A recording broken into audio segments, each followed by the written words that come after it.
Good morning from Ross-Ade Stadium in West Lafayette, Indiana. A couple hours away now from Ohio State at Purdue. These are the pregame keys on the podcast. That is Jeremy Birmingham, and I am Austin Ward. As promised, went down and checked on this turf behind me to see what the conditions were. It's not raining right now as we talk about this and get set for kickoff. And the grass is cut pretty short. Purdue didn't grow it long. Didn't seem like it was overly slick. Seemed like the drainage might have been fine. So, Berm, to start with the weather report and the turf report, I would say this is about as much as Ohio State could have hoped for in a visit for Purdue. It's not windy. There's a little bit of chance of rain later in the afternoon, probably second half towards the end of the game. That's when the wind is supposed to pick up. But overall, there's not really any excuses when it comes to weather.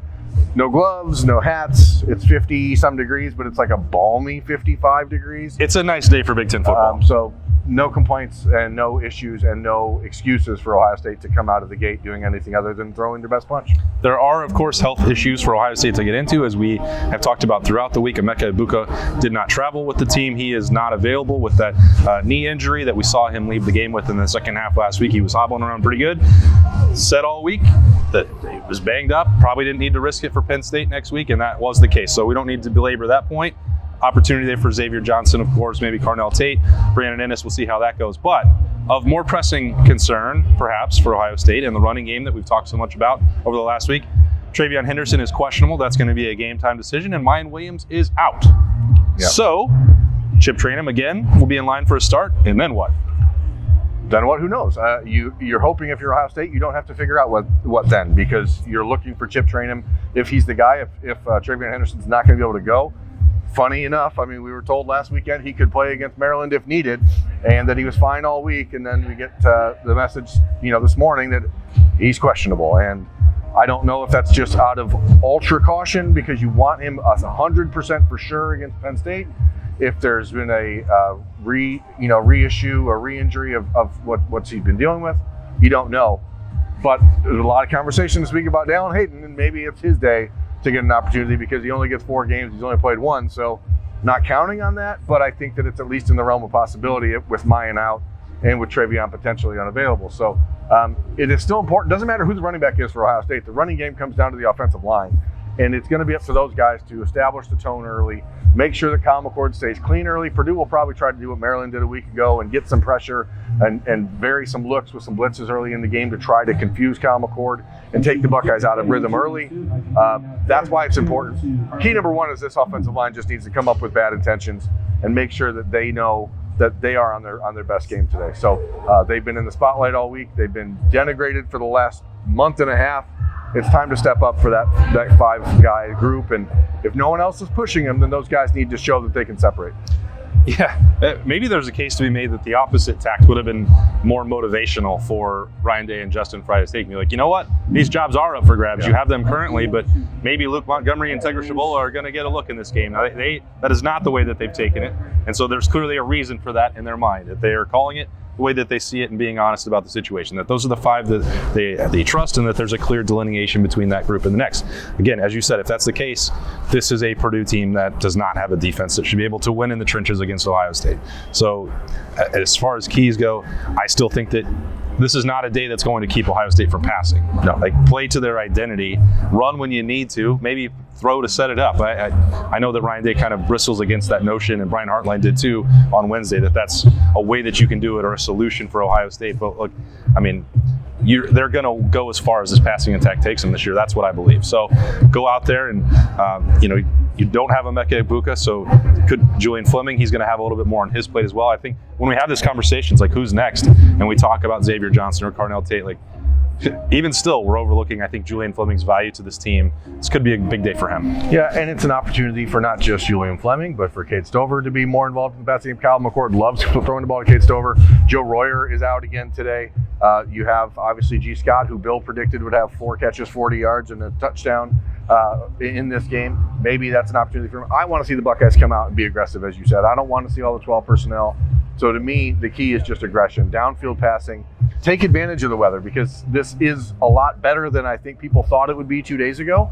So come out and throw the ball, force Purdue to stretch their defense out, and then allow the power running game of Chip Trayanum to take over when you need it to, rather than trying to force the square peg into the round hole, which is what I feel Ohio State continues to do with the running game. So in this instance, let's just come out and throw. Purdue will certainly bracket Marvin Harrison. That's going to leave Julian Fleming, Xavier Johnson, Cade Stover, other guys wide open most of the day. And Kyle McCord needs to be in rhythm early. That's the thing that he's really struggled with. He's had an up and down first 5 weeks of the season, but it's almost always been down in the first quarter and then up in the third and fourth. So let's see if he can right that ship early and come out with some good rhythm. Yeah, watch that ankle a little bit as well, left ankle for Kyle McCord. See, I mean, it is going to be a little slick. It is not a completely dry field. So we're talking about some guys with nagging ankle injuries. That's probably not, this isn't even as good as it is relative to what it could have been. That's probably not the ideal thing that Kyle McCord or Marvin Harrison would want to see with those ankle injuries, but this is the way it goes. Like you're getting into October now in the Big Ten, so the conditions are what they are. You're going to have to deal with them, and there's going to be probably much worse ones in Ann Arbor in the end of November, potentially. We'll see how that goes. Almost certainly. Yeah, almost certain. Do you forecast out that far with the weather, or just 1 week at a time? No, 1 week at a time. Okay. I think it's folly to do that. Okay. You know what else is folly? Putting a backup right tackle on JT Tuimoloau, and that's key number 2.5 for me today. I think it's 3. The Buckeyes need to come out and make sure that Hudson Card is very uncomfortable very early. I know Jim Knowles' defense has taken a more laid-back, conservative approach this year. I'd like to see them pressure Hudson Card from different spots today. I loved the double safety blitz that they ran in the third quarter last week with Lathan Ransom and Sonny Styles. You don't have to maybe send both of them, but if you can mix that up, maybe send Denzel Burke or something. He's hitting people this year. He's enjoying it. Send someone else. Purdue, you're going to want to make Hudson Card uncomfortable. It's a kid who is a very competent and capable quarterback if he has confidence. And I think if you can just knock that out of him early, this game can be a cakewalk for him.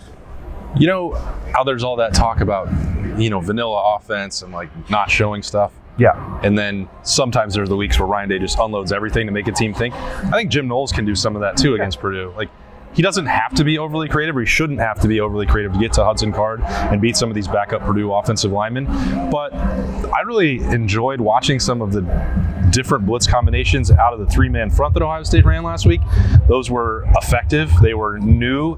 We've not seen Ohio State do a ton of that over the last few years, or even last year under Jim Knowles. So that could be another thing that you just plant in the back of Penn State's mind that they have to prepare for with these blitzes. I know that there's you could surprise them with some new stuff next week, but why not overload them? Here's another 3-man pressure, and guess what? It's a corner, as you said, Denzel Burke coming, or the 2 safeties again, or double A gap stuff. Like, there's a lot of options. Jim Knowles keeps saying, we've been asking him this now for 21 months or so, like, how far into the installation are you? What's the amount of playbook that you've got in? And he's not ever been to 100% yet. There's still more to show. Do you have to do it to beat Purdue? No. But it could be something that you plant seeds of doubt in the minds of Penn State, which, again, as we talked about throughout the week and getting ready for next week, is not the world's most explosive offense. In fact, they're the worst explosive offense in college football right now. So take care of that. Obviously, you win the game first and foremost against Purdue. You do whatever that takes. If you want to just get in and out, I can certainly understand that too. But it would be a lot more fun on both sides of the ball to put things out there just to, mess with James Franklin and Mike Yursich and the rest of that company. But you're talking about planting seeds, right? And this is game 6 for Ohio State. It is one of the few games this year where you expect Ohio State should be able to win easily. It's time to let some of these other guys play. We're not expecting Jaden McKenzie's another guy in the injury report today who's questionable. I'd like to see Tywan Malone get in there. I'd like to see Hero Kanu get some reps.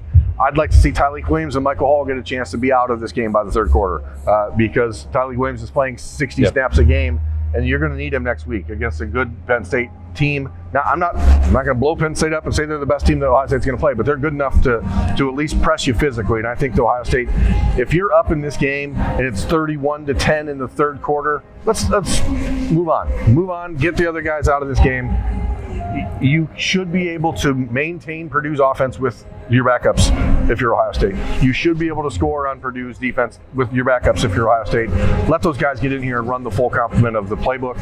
Allow yourself to see what Devin Brown can do. Get in Brandon Ennis, Carnell Tate. Let some of these other guys grow into an opportunity in the Big Ten on the road in late October, mid-October, sometime of October, and get a sense of what they can do. Because the one thing I think that scares me about the Ohio State program right now is that there's just not a lot of preparing for the future. Like, it's a lot of right now, here and now, and I get that because you're trying to win a championship this year, but you have a lot of guys on your team that need to get some reps, and this is the type of day to do it, provided you come out of the gate early and take control of this game, which you should, because you're Ohio State and this is Purdue. That's key number 3. I mean, not a surprise, the sun is not out here in West Lafayette. It's early, it's sleepy.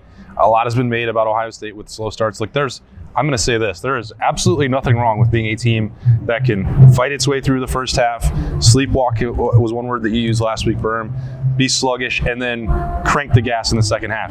If you make adjustments and then you play better as the game goes on, guess what? You can still win a lot of games that way too. Like, you don't have to always you can be a fast starter, you can also sluggishly finish. Like, those happen, but a more complete game would probably be great. And to your point, if you do come out start, you don't let a sleepy morning, no sun in the sky, the conditions, you don't look for those excuses and you just go out firing. No, and say, you put the people that come to this game to bed.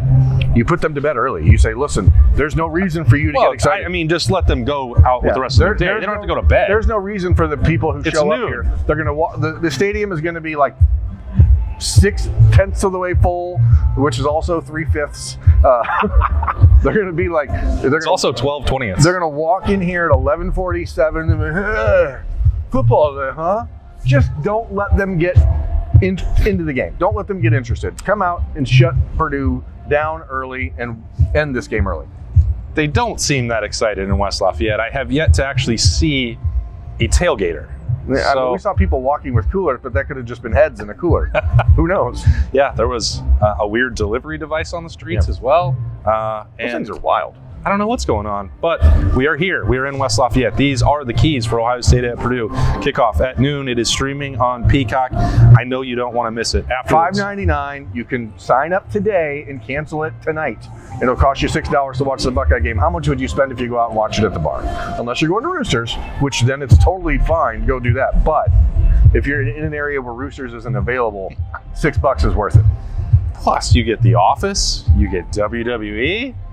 Sign up you get today. Movies. You sign up. And Ohio State is on Peacock today at noon. And there are 5 Ohio State basketball games on Peacock this year, so that may be something if you're a basketball fan you look at. But it's $6 to watch the game. $6. How much did Big Peacock pay you for that? $6 to watch the game. Just sign up today. First time since 1997. Give them your password. First time since 1997. Give them your password. The Buckeyes are not on. Tell them. TV, other than this streaming world we're in. $6. Just sign up. You're going to save money. At Berm. That's all for us. I love Peacock is the password. Just try that. If it doesn't work, just hit him up on Twitter. Just hit forgot password and then try to hack into my email. Cool. Yeah, that'll be cool. All right, and then afterwards, post-game show live with Doug and Bill. Snap judgments here. Those will be brought to you by Buyers Auto, and then the Notebook as well. Kudos. So far, Purdue has upgraded the media, so maybe I will be in a good mood afterwards. We'll see. Stay tuned to find out. That'll be after Ohio State at Purdue. Noon, Peacock. Talk to you then.